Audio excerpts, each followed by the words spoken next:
ലോകത്തിലെ ഏറ്റവും വലിയ ഷോപ്പിംഗ് മാളുകളിലൊന്നായ ദുബായ് മാൾ വീണ്ടും വികസിക്കുന്നു. കോൺഫറൻസ് ഹാളുകളും എക്സിബിഷൻ സെന്ററും ഒക്കെ ചേർത്താണ് ദുബായ് മാളിന്റെ വികസനം നടപ്പാക്കുക. 10,000 ചതുരശ്ര മീറ്റർ കൂടി കൂട്ടിച്ചേർക്കുമെന്ന് അധികൃതർ അറിയിച്ചു. 5 കോൺഫറൻസ് ഹാളുകളും 6,000 പേരെ ഉൾക്കൊള്ളാവുന്ന എക്സിബിഷൻ സെന്ററും ചേർത്താണ് ദുബായ് മാൾ വികസിപ്പിക്കുന്നത്. 1,100 ചതുരശ്ര മീറ്റർ മുതൽ 4,000 ചതുരശ്ര മീറ്റർ വരെ വലിപ്പമുള്ളതാകും കോൺഫറൻസ് ഹാളുകൾ. അത്യാധുനിക ശബ്ദ വെളിച്ച വിന്യാസം ഇവിടെയുണ്ടാകും. പ്രദർശനമേളകൾ, ബിസിനസ് മീറ്റുകൾ തുടങ്ങിയവയ്ക്ക് അനുയോജ്യമാകും എക്സിബിഷൻ സെന്റർ. അടുത്ത ജനുവരി 15 മുതൽ എക്സിബിഷൻ സെന്ററിൽ പരിപാടികൾക്കും പ്രദർശനങ്ങൾക്കുമുള്ള ബുക്കിംഗ് ആരംഭിക്കും. നിലവിൽ 50 ഫുട്ബോൾ ഗ്രൗണ്ടിന്റെ അത്രയും വലുപ്പമുള്ളതാണ് ദുബായ് മാൾ. 1,30,00,000 ചതുരശ്ര അടിയാണ് ആകെ വിസ്തീർണം.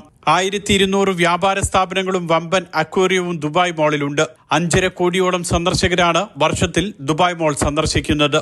ന്യൂയോർക്ക് സിറ്റിയും ലോസ് ആഞ്ചൽസും സന്ദർശിക്കുന്നതിനേക്കാൾ കൂടുതൽ പേർ ദുബായ് മാളിൽ എത്തുന്നുണ്ടെന്നാണ് കണക്ക്. ബുർജ് ഖലീഫയോട് ചേർന്നുള്ള ദുബായ് മാളിന്റെ വികസന പ്രവർത്തനങ്ങൾ പൂർത്തിയാകുന്നതോടെ ഈ പെരുമ ഇനിയും വർദ്ധിക്കും.